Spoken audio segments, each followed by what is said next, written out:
car 58 minutes and cutting me off. But it'll cost $4 in gas both ways. Train will take 1 hour and cost me $10. Bicycle will take 40 minutes, it won't cost me anything. Motorcycle will take 25 minutes and it'll cost me $2. Now let me tell you why train's the winner. Boss makes $1, I make a dime. That's why I poop on company time. Welcome back to Commute Rider and a morning commute. And let me explain my answer while I ride third place. So I would say for most efficient, you go from train, bicycle in second place, then you have motorcycle like this, and fourth place is a car. Now, the reason I would say train is best is because, of course, if you look at what I said at the beginning, train takes the longest at an hour one way, and it costs the most at $5 each way or $10 round trip. And as a disclaimer, this is for me in Tokyo, commuting from the 23 wards to a different part of the city. Your mileage may vary. Now, the reason I say train is best is because though you have to pay that money, you don't have to maintain it or own anything or park anything. You don't pay any parking for your train. You don't pay any insurance for your train. You don't need tires. You don't need a chain. You don't need anything. And even though it takes an hour, it actually takes 10 minutes. And the reason for that is a bit convoluted, but I think you'll go with it. For me, it's a total of 10 minutes of walking. So it takes about 2 minutes to walk to the bus, 1 minute from the bus to the train, from one train to another is another minute, and then 6 minutes walking from my train station to my home.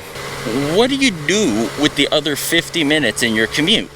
And that's the nice thing. If you're riding a bicycle, you're just riding a bicycle. If you're driving of any form, yeah, maybe you've got the radio on, maybe you've got a book on tape, but that's best case scenario. You're still focusing on the actual drive itself. And once you've commuted by train enough, you kind of just have a sixth sense of, this is my stop, I know when to get up. Some people don't even put their books down, and that's the point. You can read a book, if anyone still does that these days. You can watch Commute Rider on YouTube. You can watch anything you want, because I assume you have a smartphone based on the fact that you're watching this. I have a Nintendo Switch that I use to play Pokemon in Japanese, and we're going to call Japanese Pokemon playing studying. Based on that logic, I'm going to say the best path forward is the train. If you live in a country that's less developed, like the USA, you're going to notice that you have pretty bad public transit. It's not consistent in most places. Yes, there's exceptions. And it's not even there at all in a lot of places, even if you live in a city. So this one might be a moot point for you. Sorry, vote for better leaders. Now, second place, you'll see here's a bunch of cyclists going to work. And here in Tokyo, and in most of the Commonwealth, in most of Europe, that's pretty normal to see in a city, or even in a small town. And I would say that's second place because, well, several reasons.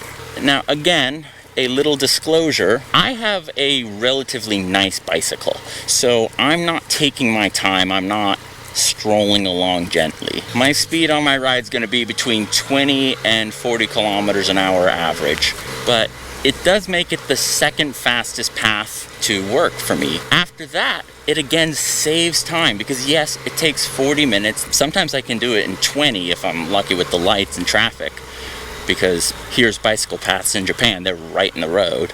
But if you feel like you want to be healthy, you get to skip the gym membership and just cycle and do some push-ups or something at home, or have a small weight set at home real quick in the morning. So plenty of people cycling to school, to work, to wherever that guy's going. So if you cycle like me, it is the second fastest, and it lets you skip going to the gym. It saves time because now you don't have to also go exercise. I have a pull-up bar and a dip bar in my living room that I bought on Amazon, and I just do a little bit of that for muscular strength, and then I ride my bicycle at a really high speed for cycling. And though I said bicycles are free, that's an almost truth. Of course there's maintenance. You get a flat tire, that's money. You need to change your chain, you need to do a bit of maintenance. But my bicycle is called a change bike. It was almost $2,000. It's a very, very good bicycle. And it still only cost me about $200 over the course of 3 years of aggressive all-weather riding. It's not really expensive enough over that time frame. And there's cheaper bikes that are cheaper to maintain, depending what you need. So that's why I would put bicycle as the number 2 choice. Now again, if you live in a place where your morning commute includes a lot of highways, a bicycle may not be great. Or if you live in a place where low speed is considered over 60 kilometers an hour, even in the city, if you're from the States, the bicycling infrastructure, at least when I was last there, is pretty close to nothing. So ride at your own risk. With cycling, again, a lot of you, this is just not gonna work. Even if during the current state of affairs, we all kind of want to avoid public transit, this is really a great time in history to say, if there was ever a perfect moment to get in shape and get healthy, but I'm not here to preach, this is a motorcycle channel. So let's move to bikes. It's number 3 on the list because it's the fastest. It's not too expensive with another but like the bicycle. It cost me about $2 in gasoline to go both ways to work.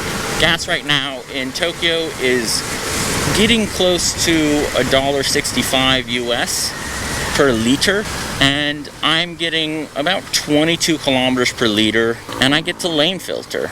Looking at the cost of motorcycling, again, you don't exactly just have the cost and the high speed with lane filtering and everything. You have the cost of maintenance, and you know, I'm riding a 2020 Tracer 900 GT, which, at least as of last year, is the second most reliable motorcycle engine on the market. And so far, after 5,000 kilometers, that's true. But it still has maintenance. And every 10,000 kilometers, I have to get a service, which here costs around $400, plus the cost of oil, which the oil I use is about $80 for the whole bike to get its fill. 50 to 80 bucks is the standard here in Japan. And so the more you commute by your motorcycle, even if like me, you would have it for fun even without commuting, the more you're going to need to do those maintenance, and the more you're going to need tires. And if you've owned a motorcycle and a car, you know that tires can often cost much more than a single car tire. Now, you're still only buying 2 tires instead of 4, but it's still not cheap. Like, if you want good tires that last long and perform well, like the Michelin Road 5, you're going to end up spending, at least here, close to $400 a set. But in my experience, I should get close to 20,000 kilometers out of a set. But there's all these little things like chain and all this maintenance. It does add up. Still way cheaper than a car, which we'll get to soon. And I do think it's actually cheaper than the train. But again, you have to think about the time and the ability to do things like study on the train. You can also get the cost way down if you get like a 50cc scooter, like a proper commuting vehicle. You know, the tires will be cheaper. There's no chain on the vast majority of those. Fuel economy is going to be way cheaper. Something like a Honda CRF dirt bike is going to get great service intervals. It's going to be very efficient. But on any kind of motorbike you pick, you do get lane filtering. So I get to cut in line, and I don't even slow anyone down that much. Big trucks being the one exception to my glories. But therein lies the 2 or 3 advantages. I say over a bicycle, you're not going to be sweaty. Over a train, you have your personal space. But you also get to have all this fun. Now, I personally find playing Pokemon fun, so the train can be fun in that sense. I find cycling fun, so riding my bicycle is also fun. This is definitely the most fun way to get to work, but it's the most reckless, it's the most dangerous, because you have that eager, let's go and let's slip between cars. And I do very, very hard try to stay responsible. And on the topic of lane filtering, this may look faster on camera than it actually is in reality. And if you're in a country that's less developed on its intellect, like the USA or Canada, you can't lane filter for the most part. Or it's like California where it's like, forget it. Do whatever you want. You want to go 600 miles an hour between cars? I'm sure you won't be on the evening news. And if you can't lane filter where you are, I'm sure the comment section is going to be rife with strong opinions that haven't done their research. But if you do your research, yes, low speed collisions are more common, but it's like my mirror hits your mirror. Hence my lack of mirror, it's down here. But generally, it's way safer for the motorcyclists. You can watch a Ryan F9 video that I'll link in the description and argue with him instead of me. But between filtering and fun, I would say motorcycling is a great way. Scooters are probably better than motorcycles for specifically commuting, but they lose the versatility of I can ride this to Hokkaido and back. And it is fun to race Google Maps because Google Maps is saying I'm an hour, 40 minutes from where I'm going. I'm gonna get there in about an hour because it's like there's an 8-minute slowdown coming up. That's not going to be more than a 1-minute slowdown for me. But again, I'm not directly advocating you lane filter. Ride at your own risk, your own safety, your own choices. It's your life. If you can't filter where you are, again, here's the third option that's kind of a moot point for you. I don't know what to say. Vote. Write your congressman. Write your local government. Explain to them that facts don't care about your feelings. And that leads us to our last point. Cars. Cars have major advantages. I don't own a car because I have no rational reason to own a car. But cars have an advantage. You don't get wet. You can carry everything. I have a top box, so I carry everything I need, but if you're somewhere that you worry about theft or whatever, I can see why that's a concern, but not for me. Another advantage of a car is weather. Like, if it's raining or snowing, you just keep going. No dramas, no issues, nothing to think about. If you're commuting in a city, this is just a pile of people that can't get ahead, and in tight traffic like this, you really have to focus. Because in the States, you have to get a car license before you get a motorcycle license. I think Canada too, but that's a North American specialty. In the rest of the world, you can get a motorcycle first, because if I make a mistake, odds are I hurt myself, and it's a lot less to worry about. Whereas cars, if they make a mistake, they can very easily become killers. Like, it just is a thing. I ruined a Bell helmet at a huge speed to accidentally prove that point. And if you see this Yamaha Tri-City with 2 wheels in the front, that's pretty good for the rain. My bike has good traction control that I've tested in the rain, but your car's going to be much better for bad weather unless, you've discovered the radical invention of rain gear. Own a raincoat. That solves most of those issues. It's an opinion, but you're going to save money on fuel. Filtering right now, I'm getting direct fuel economy, whereas everyone else here is just idling in place. And of course, an exception to that again is something like a Tesla. But that only cancels out the gas option. Like, you're not polluting as much, maybe you're saving a bit more money, your general maintenance will be better, like there's no oil changes, there's no valves, there's a lot less stuff to go wrong, even though Tesla reliability will ... I don't want to get sued for slander again. But I would put car last. It's going to take the longest other than the train, but have no free time. You don't get ahead in traffic. And I also think there's a mental side of cars. Like, you're boxed off from the world. You're not part of the world, which is why cars tend to be much more aggressive drivers, except maybe some scooterists here in Tokyo. You're in a giant armored box and you're separated from the world by so many layers. Cars are just mentally going to make you a bit more stressed, in my opinion. Even in bad traffic, unless I'm with someone who doesn't like filtering, I can't think of hardly any times on a motorcycle I've been stressed from the drive itself. I'm often stressed on a motorcycle, but I'm using the motorcycle to relieve that stress.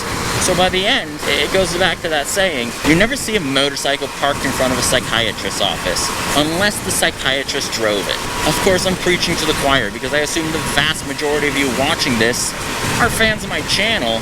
You're motorcyclists, or you're into bikes. But that's my 2.5 cents on what you should pick for your commute.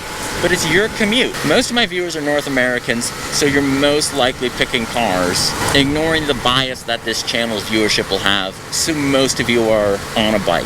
Though hopefully you're not on a motorcycle right now, because you're watching YouTube.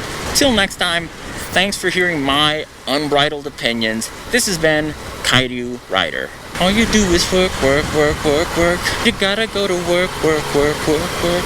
Tokyo has work, work, work, work, work. If you want 60 hours for 40 paid.